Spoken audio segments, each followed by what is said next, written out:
Welcome to 95 news. ప్రతిక్షణం ప్రజాక్షేమం కోసం bulletin ముందుగా హెడ్లైన్స్ చూద్దాం.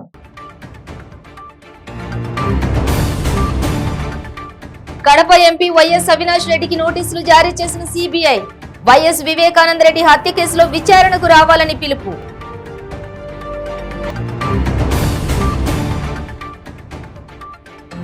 ఏపీసీఐడీ చీఫ్ సునీల్ కుమార్ కు స్థానచలనం. జీఏడీలో రిపోర్టు చేయాల్సిందిగా ఆదేశాలు. రంగారెడ్డి జిల్లా మీర్పేట్ మున్సిపల్ కార్పొరేషన్ పలు అభివృద్ధి పనులకు శ్రీకారం. బీజేపీ నాయకులకు కేసీఆర్ ను తిట్టడం తప్ప ప్రజలకు ఏం చేస్తారో చెప్పడం చేత కాదని మంత్రి సబితా ఇంద్రారెడ్డి.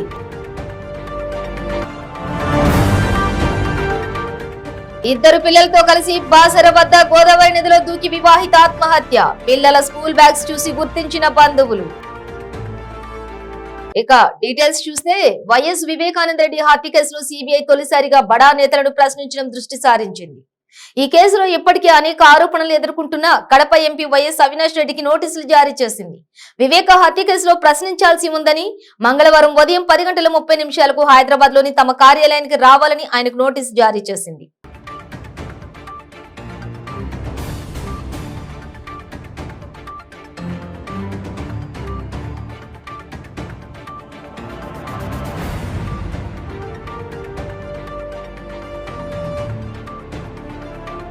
ఏపీసీఐడీ చీఫ్ సునీల్ కుమార్ కు స్థానచలనం కలిగింది. ప్రభుత్వం ఆయనను అనూహ్య రీతిలో బదిలీ చేసింది. డీజీ హోదాలో ఉన్న ఆయనకు మరో పోస్టింగ్ కూడా ఇవ్వకుండా జీఏడీలో రిపోర్టు చేయాల్సిందిగా ఆదేశించింది. అగ్నిమాపక విపత్తు నిర్వహణ అధిపతి సంజయ్ కి సిఐడీ చీఫ్ గా అదనపు బాధ్యతలు అప్పగిస్తూ ఆదేశాలు జారీ అయ్యాయి. సునీల్ కుమార్ బదిలీ పోలీస్ రాజకీయ వర్గాల్లో సంచలనం సృష్టించింది. సునీల్ కుమార్ కు సంబంధించి గత వారం రోజులుగా అత్యున్నత స్థాయి పోలీస్ వర్గాల్లో సీఎం అంతరంగిక ప్రముఖుల్లో చర్చ జరుగుతోంది.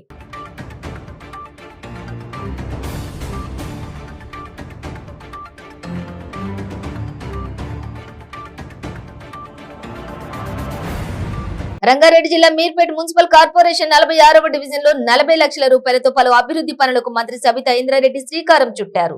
ఈ సందర్భంగా మంత్రి మాట్లాడుతూ కార్పొరేషన్లకు పెద్ద ఎత్తున నిధులు మంజూరు చేస్తూ కాలనీలో డ్రైనేజీ, వాటర్, సీసీ రోడ్ల సౌకర్యాలను కల్పిస్తున్నామని, ముఖ్యమంత్రి కేసీఆర్ నాయకత్వంలో అభివృద్ధి వైపు అడుగులు వేస్తున్నామని అన్నారు. బీజేపీ నాయకులకు కేసీఆర్ ని తిట్టడం తప్ప ప్రజలకు ఏమి చేస్తారో చెప్పడం చేత కాదని మంత్రి అన్నారు. బీజేపీ పాలిత రాష్ట్రాలకు కేంద్ర ప్రభుత్వం నిధులు మంజూరు చేస్తూ తెలంగాణ మాత్రం మొండి బండి చెయ్యి చూపెడుతున్నారని మంత్రి విమర్శించారు.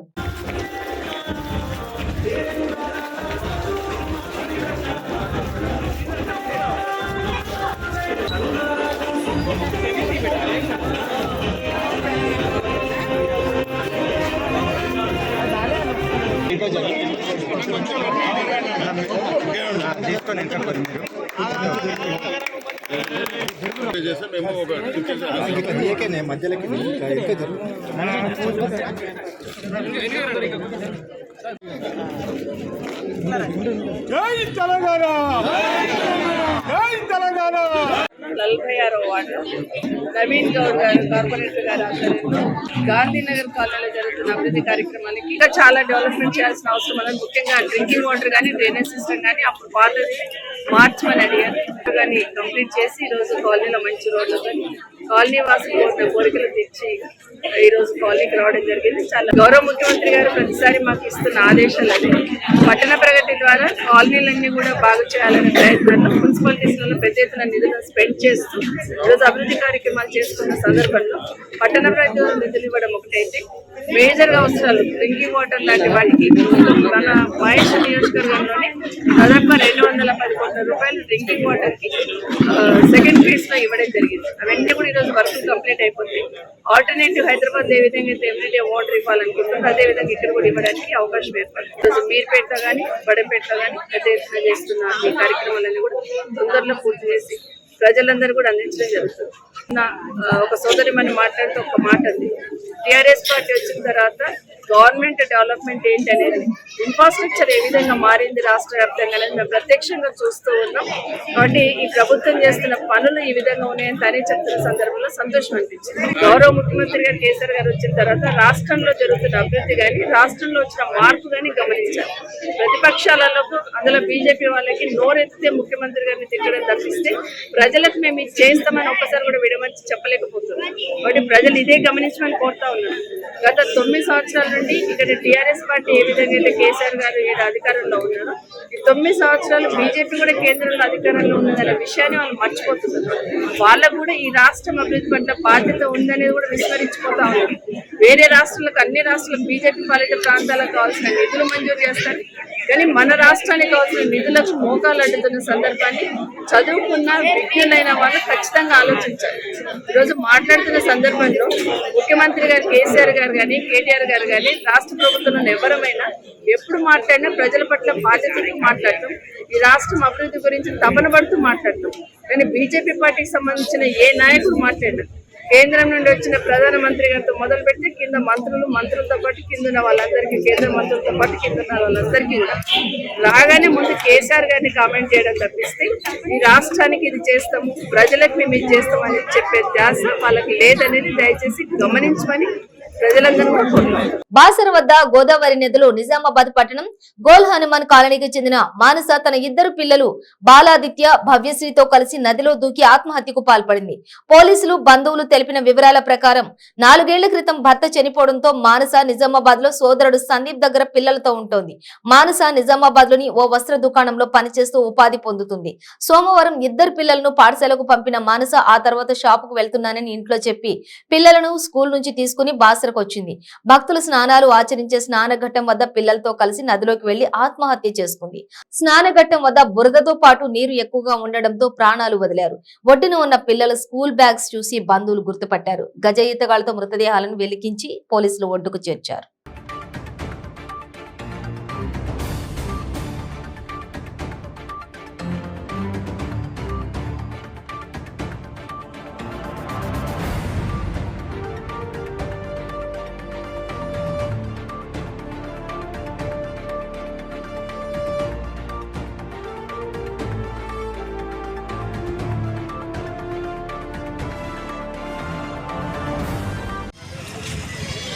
సుమారు 12:30 గంటల ప్రాంతంలో నిజామాబాద్ నుంచి చెందినటువంటి గుర్రం మానస తన యొక్క ఇద్దరు పిల్లలు గుర్రం భవ్యశ్రీ మరియు గుర్రం బాలాదిత్య ఇద్దరు పిల్లలతో తీసుకొని వచ్చి ఇక్కడ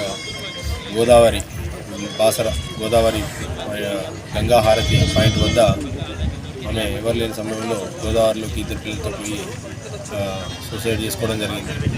ఇటు విషయమై దరఖాస్తు తీసుకుని విచారణ చేపట్టడం జరిగింది. సో మరొక అందరికీ తెలియజేయడం, క్షణికావేశంలో ఇటువంటి నిర్ణయాలు తీసుకోకూడదు. ఇప్పుడు కూడా పోలీసు మీ అందరికీ అందుబాటులో ఉంటుంది. ఏమైనా చిన్న సమస్యలు ఉంటే పోలీసు వారిని కానీ, మీ సంబంధిత పెద్ద మనుషులు కానీ అప్రోచ్ చేసి సాల్వ్ చేసుకోవాలి.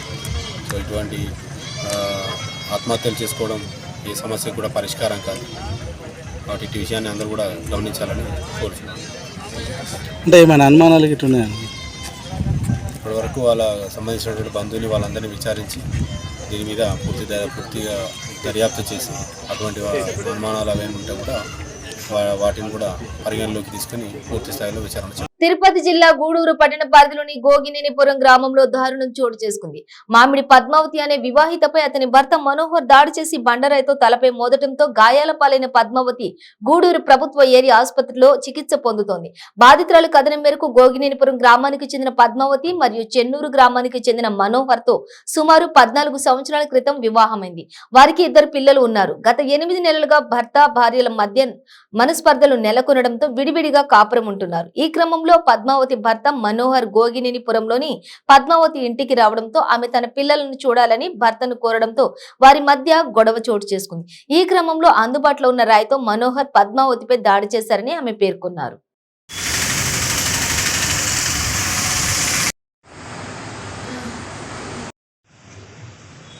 నా పేరు పద్మావతి, మామిడి పద్మావతి. మాది గోగినేనిపురం. నేను బాడుకున్నాను.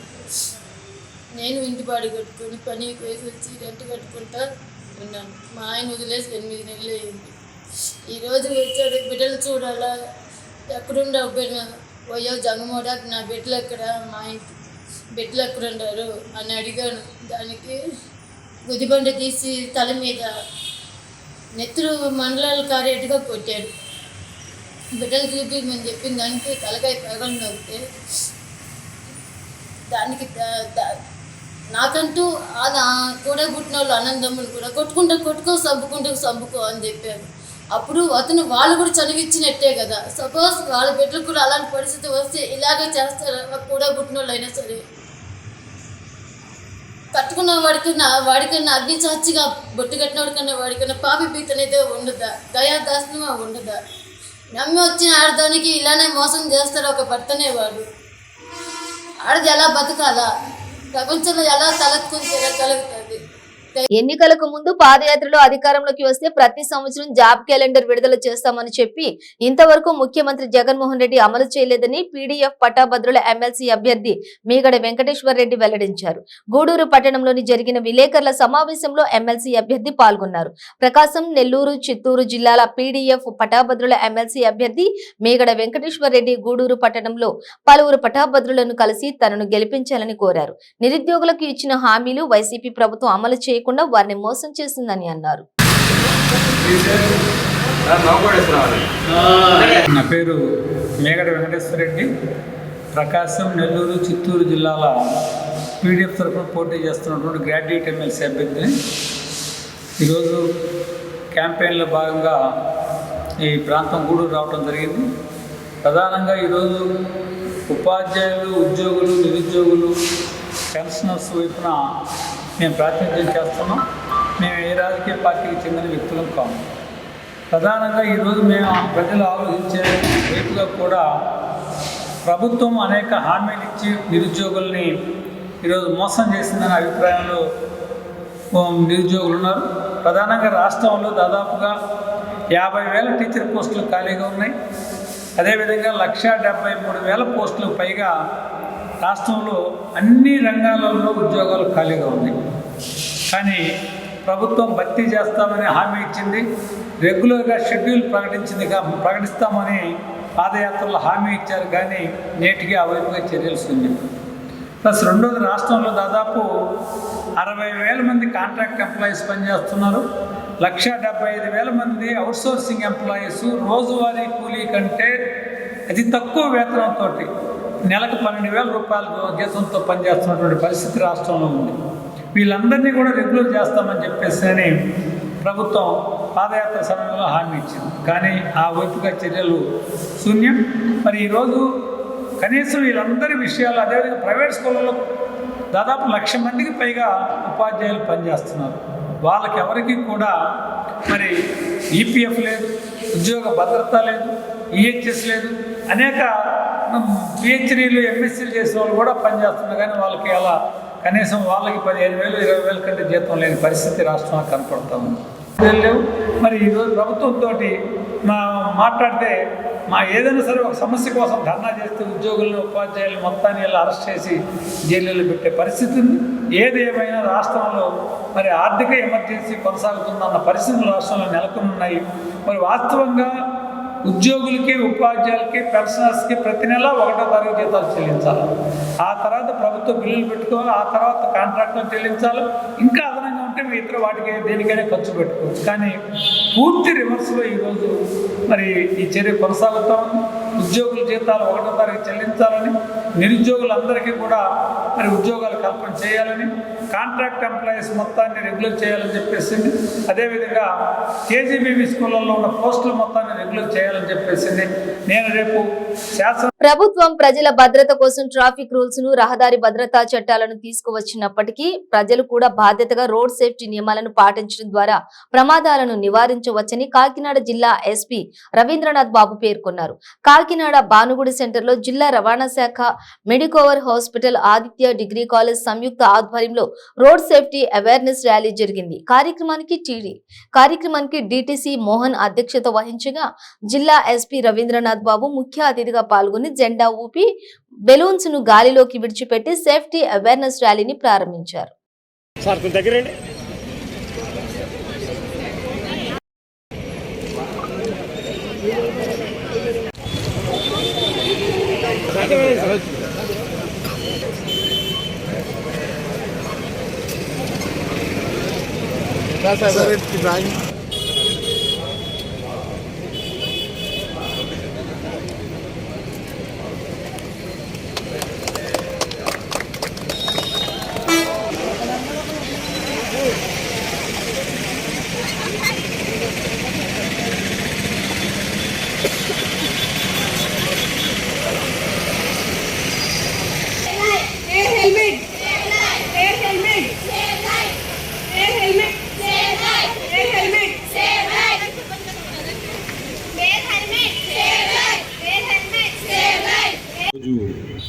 5వ రోజు 34వ జాతీయ రహదారి భద్రతా వారోత్సవాలు ప్రారంభించుకున్నాం. ఈరోజు 5వ రోజు.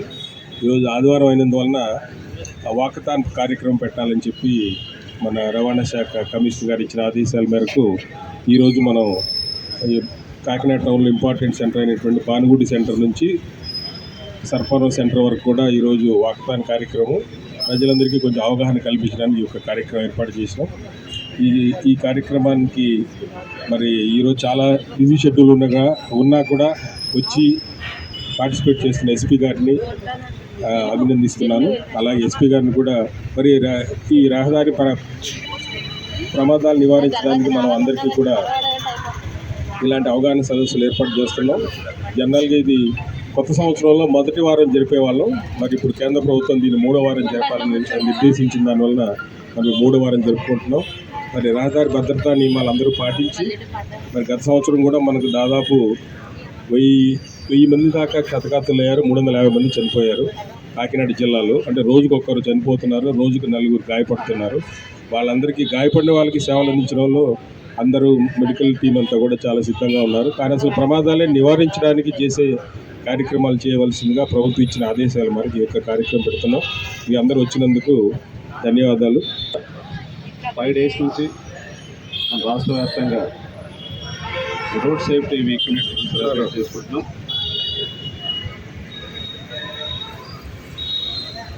ఈ రహదారుల్లో అలాగనే ఎనీ ప్లేస్లో మనం ట్రావెలింగ్ పాయింట్ ఆఫ్ వ్యూలో ఈ రోడ్ సేఫ్టీ బాధ్యత గవర్నమెంట్ డిపార్ట్మెంట్సే కాకుండా రోడ్ పైన ట్రావెల్ చేస్తున్న ప్రతి ఒక్కరి రెస్పాన్సిబిలిటీ. ఈ accidents, most of the accidents individuals యొక్క తప్పిదం వల్లనే జరుగుతున్నాయి. అది ర్యాష్ అండ్ నెగ్లిజెంట్ డ్రైవింగ్ కావచ్చు, డ్రంకన్ డ్రైవింగ్ కావచ్చు. అలాగనే ఇండివిజువల్స్ తీసుకోవాల్సిన జాగ్రత్తలు రోడ్ సేఫ్టీ ఆస్పెక్ట్లో తీసుకోకపోవడం వల్లనే జరుగుతున్నట్లు మన అనాలిసిస్లో క్లియర్గా తెలుస్తుంది. లాస్ట్ ఇయర్ డేటాను మనం అనాలిసిస్ చేసినప్పుడు ఈ ఫ్యాటల్ రోడ్ యాక్సిడెంట్స్లో more than 50% of the accidents ఈ highways, national highways, state highways, వీటిలో జరిగిన వాటిలో 2 వీలర్ యాక్సిడెంట్స్ వల్లనే ఈ మోర్ దెన్ 50%, నియర్లీ 50% జరిగినాయి. ఈ 2 వీలర్ యాక్సిడెంట్స్ హైవేస్లో జరుగుతున్నప్పుడు అనాలిసిస్ చేసినప్పుడు ఈ most of the 99% of the accidents because of not wearing of helmet. ఆ పర్టికులర్ టైంలో హైవేస్లో, నేషనల్ హైవే, స్టేట్ హైవేలో ట్రావెల్ చేస్తున్నప్పుడు హెల్మెట్ వేసుకొని ఉంటే ఈ డెత్లో చాలా వరకు నియర్లీ 70-80% ఆఫ్ ది డెత్స్ మనం ప్రివెంట్ చేసే వాళ్ళం అవుతాం. సింపుల్ రీజన్, మన యొక్క సేఫ్టీని దృష్టిలో పెట్టుకొని హెల్మెట్ వేసుకోవడం అన్నది పెద్ద కష్టమైన పని కాదు. ఆ వేసుకోకుండా జస్ట్ నెగ్లెక్ట్ చేయడం వల్ల జరిగిన యాక్సిడెంట్స్. సో భద్రత అనేది గవర్నమెంట్ డిపార్ట్మెంట్స్ ఎన్ఫోర్స్ చేస్తూ ఎడ్యుకేట్ చేస్తుంటాయి.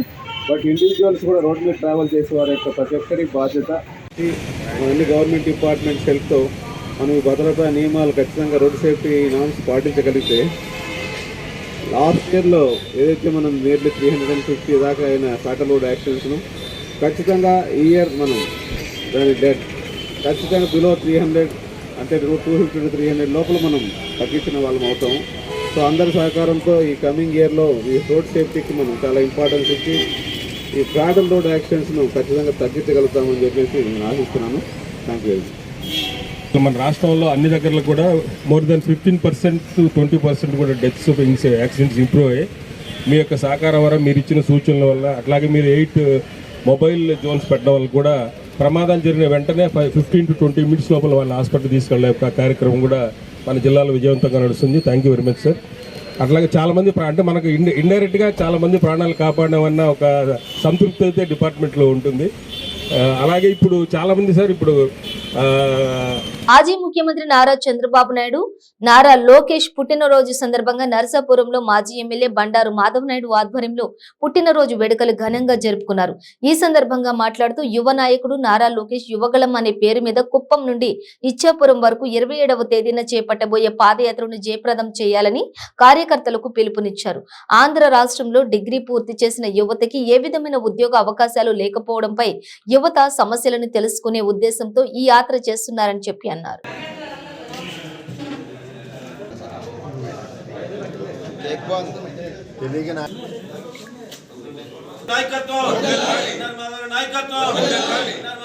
మన తెలుగుదేశం పార్టీ వ్యవస్థాపకులు నందమూరి తారక రామారావు యొక్క మనవడు నారా చంద్రబాబు నాయుడు గారి యొక్క తనయుడు అయినటువంటి నారా లోకేష్ గారు పుట్టినరోజు సందర్భంగా ఇవాళ రాష్ట్ర వ్యాప్తంగా మన ఆంధ్ర రాష్ట్రంలోనే కాదు తెలుగు ప్రజలు ఉభయ రాష్ట్రాల్లోనూ కూడా విదేశాల్లోనూ కూడా ఉన్నటువంటి ప్రజలందరూ కూడా ఒక పండగ వాతావరణంలో ఈ యొక్క నారా లోకేష్ గారి యొక్క పుట్టినరోజు జరుపుకోవడం జరుగుతుంది. ఇవాళ మన నర్సాపురం నియోజకవర్గంలో కూడా ఈ యొక్క పుట్టినరోజు సందర్భంగా ఘనంగా మేము జరుపుకుంటూ ఉన్నాం.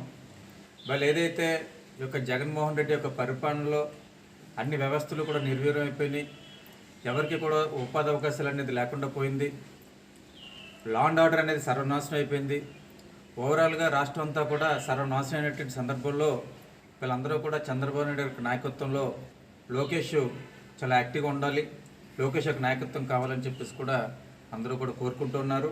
ఇందులో భాగంగా మన నారా లోకేష్ గారు కూడా యువగోళ అనే పేరు మీద ఆయన యొక్క 27వ తారీఖున ఆయన యొక్క పాదయాత్రను కూడా చేపట్టబోతున్నారు. కుప్పం నుంచి ఇచ్చాపురం వరకు కూడా దాదాపు 4000 కిలోమీటర్లు 400 రోజుల్లో పూర్తి చేసే విధంగా కూడా ఆయన చేపడుతూ ఉన్నారు. ఇందులో భాగంగా ముఖ్యంగా రాష్ట్ర ప్రజల యొక్క బాధలన్నీ కూడా పర్సనల్గా తెలుసుకోవటం, రాష్ట్ర ప్రజలకి జరిగినటువంటి అన్యాయాన్ని అంతా కూడా పర్సనల్గా తెలుసుకోవటం, అదేవిధంగా యువతకి ఇవాళ ఎవరు కూడా డిగ్రీ చదివినటువంటి యువత మన ఆంధ్ర రాష్ట్రంలో ఒక డిగ్రీ పూర్తి చేసినటువంటి యువతకి ఎవరికి కూడా ఇక్కడ ఉద్యోగ అవకాశాలు లేనటువంటి పరిస్థితుల్లో యువతను అందరినీ కూడా టచ్ చేసి వారి యొక్క అన్ని సమస్యలన్నీ కూడా తెలుసుకుందాం ఒక ఉద్దేశంతో ఆయన చేపడుతున్నటువంటి యాత్రలో వేళ యొక్క వైసీపీ ప్రభుత్వం చూస్తుంటే కనుక ఒక భయాందోళనకు గురైనటువంటి పరిస్థితి మనందరికీ కూడా స్పష్టంగా తెలుస్తుంది. వేళ లోకేష్ పాదయాత్ర జరిగితే కనుక ఎక్కడ మరింత అటర్ ఫ్లాప్ అయిపోతాం మేము ఈ యొక్క వైసీపీ ప్రభుత్వం అనే ఒక ఉద్దేశంతో లోకేష్ని ఎక్కడ కూడా ప్రజల్లోకి తిరగనివ్వకుండా చేయాలని చెప్పేసి ఈ యొక్క జీవో నెంబర్ 1 తీసుకురావడానికి కూడా ముఖ్య ఉద్దేశం. దానికి కూడా అనేక రకాలుగా ఆంక్షలు పెడుతూ జీవో నెంబర్ 1ని ఆయన జగన్మోహన్ రెడ్డి గారు తీసుకొచ్చారు. అయినప్పటికీ కూడా ఇప్పటికే హైకోర్టులో చుక్కెదురైంది ఒక రాష్ట్ర ప్రభుత్వానికి. ఇవాళ హైకోర్టు స్వయంగా చెబుతోంది బ్రిటిష్ కాలంలోనే ఎక్కడ కూడా ఇటువంటి ఆంక్షలు లేవు, అటువంటిది ఈ ప్రభుత్వం ఇంత ప్రత్యేకమైనటువంటి ఆంక్షలు ఏంటని చెప్పేసి కూడా హైకోర్టు కూడా ఆశ్చర్యపోయినటువంటి పరిస్థితి ఉంది. ఏమైనప్పటికీ కూడా ఇవాళ ఎన్ని రాష్ట్ర ప్రభుత్వం ఎన్ని ఆంక్షలు పెట్టినా ఎన్ని కుతంత్రాలు చేసినప్పటికీ కూడా వేళ లోకేష్ పాదయాత్ర 100% ప్రజల యొక్క మద్దతుతోటి తెలుగుదేశం పార్టీ నాయకులు కార్యకర్తల యొక్క మద్దతుతోటి 100% దిగ్విజయంగా జరుగుతుందని చెప్పేసి జరగాలని చెప్పేసి మనసారా కోరుకుంటూ సెలవు. మెదక్ పట్టణంలో నిర్వహించిన లోక్సభ ప్రవాస్ యోజన కార్యక్రమానికి కేంద్ర మంత్రి పురుషోత్తం రూపాల హాజరయ్యారు. మత్స్యకారుల సంక్షేమానికి కేంద్ర ప్రభుత్వం పెద్దపీట వేస్తుందని అన్నారు. బండి సంజయ్ పాదయాత్రలో రాష్ట్రంలో ప్రకంపనలు సృష్టించిందని అన్నారు. క్షేత్రస్థాయిలో పార్టీ బలోపేతానికి చర్యలు తీసుకుంటున్నామని అన్నారు.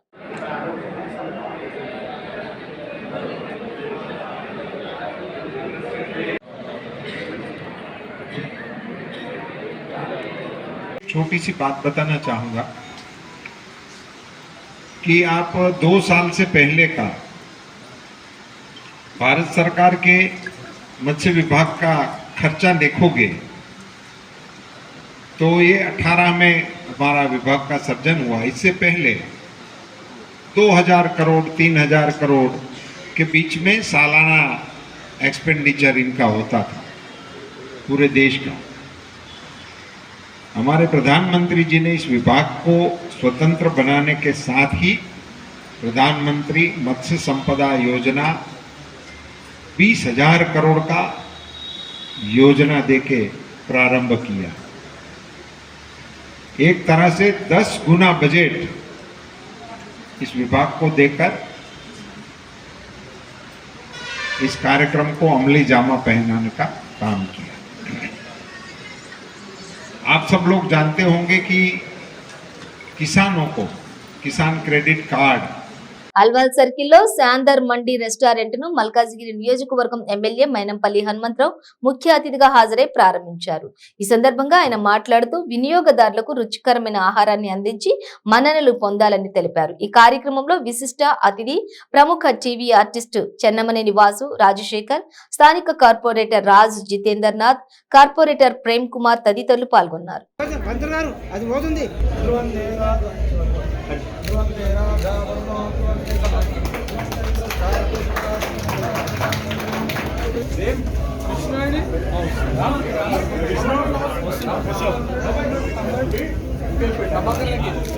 ఈరోజు శాందార్ అరేబియన్ రెస్టారెంట్కి రావడం చాలా ఆనందంగా ఉంది. సో నా ఓనర్ ఆఫ్ ద రెస్టారెంట్ ఇద్దరు సందీప్లే. All the very best. ఈ బిజినెస్ బాగుండాలి అని చెప్పి నేను మనస్ఫూర్తిగా కోరుకుంటున్నాను. ఎస్పెషల్లీ ఫుడ్ బిజినెస్లో ఏంటంటే క్వాలిటీ అనేది చాలా బాగుండాలి. మనం ఎంత పబ్లిసిటీ చేసినా, ఎవరిని పిలిచినా, ఏది ఉన్నా కూడా క్వాలిటీ అనేది మనం రెగ్యులర్గా మెయింటైన్ చేస్తే వర్డ్ ఆఫ్ మౌత్ స్ప్రెడ్ అవుతుంది. ఇల్లందులో మాజీ ఎమ్మెల్యే కోరం కనకయ్య ఆత్మీయ సమ్మేళనం నిర్వహించారు. ఈ కార్యక్రమానికి మాజీ ఖమ్మం ఎంపీ పొంగులేటి శ్రీనివాస్ రెడ్డి తదితరులు హాజరయ్యారు. కనకయ్య మాట్లాడుతూ గడిచిన 4 ఏళ్లలో ఇల్లందు నియోజకవర్గంలో ఎదురైన ఇబ్బందులు చాలా ఉన్నాయని అన్నారు. గతంలో ఎమ్మెల్యే పరిస్థితి ఏ విధంగా ఉంది, ప్రస్తుతం ఎమ్మెల్యే పరిస్థితి ఏ విధంగా ఉందో అర్థం చేసుకోగలరని అన్నారు. రాబోయే ఎన్నికల్లో ఇల్లందు ప్రాంతం నుంచి యుద్ధానికి సిద్ధం కావాలని కార్యకర్తలకు పిలుపునిచ్చారు. పేద కుటుంబం నుంచి వచ్చిన వాణ్ణని ప్రజల కోసమే పనిచేస్తారని అన్నారు. పొంగులేటి మాట్లాడుతూ పేద ప్రజల కోసం ప్రజల గుండెల్లో చిరస్థాయిగా నిలిచిపోయేందుకు దేనికైనా సిద్ధమన్నారు. ఎన్ని కుట్రలు, కుతంత్రాలు, పోలీస్ కేసులు, రెవెన్యూ కేసులు పెట్టినా మా నాయకులను, కార్యకర్తలను వేధించినా వెనకడుగు వేసే ప్రసక్తే లేదన్నారు.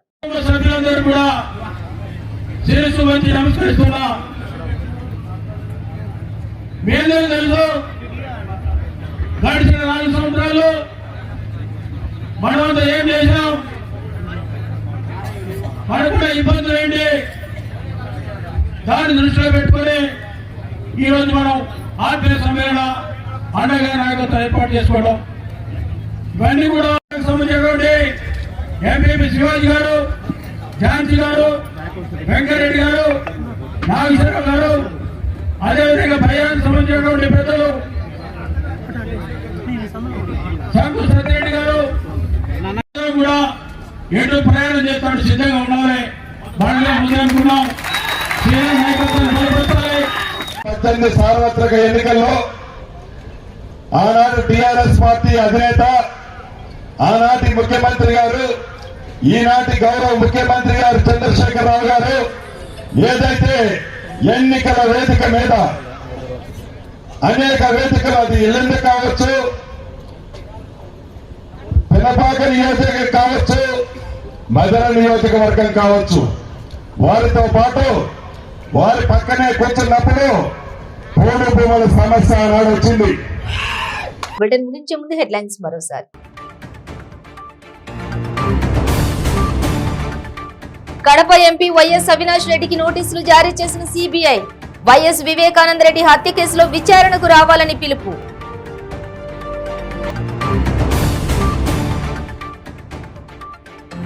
ఏపీసీఐడి చీఫ్ సునీల్ కుమార్ కు స్థానచలనం. జీఏడీలో రిపోర్టు చేయాల్సిందిగా ఆదేశాలు. రంగారెడ్డి జిల్లా మీర్పేట్ మున్సిపల్ కార్పొరేషన్ పలు అభివృద్ధి పనులకు శ్రీకారం. బీజేపీ నాయకులకు కేసీఆర్ ను తిట్టడం తప్ప ప్రజలకు ఏం చేస్తారో చెప్పడం చేత కాదని మంత్రి సబితా ఇంద్రారెడ్డి.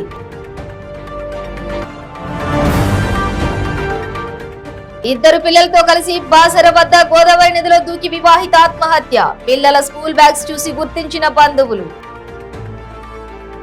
ఇవి బులెటిన్ డీటెయిల్స్. చూస్తూనే ఉండండి 95 న్యూస్.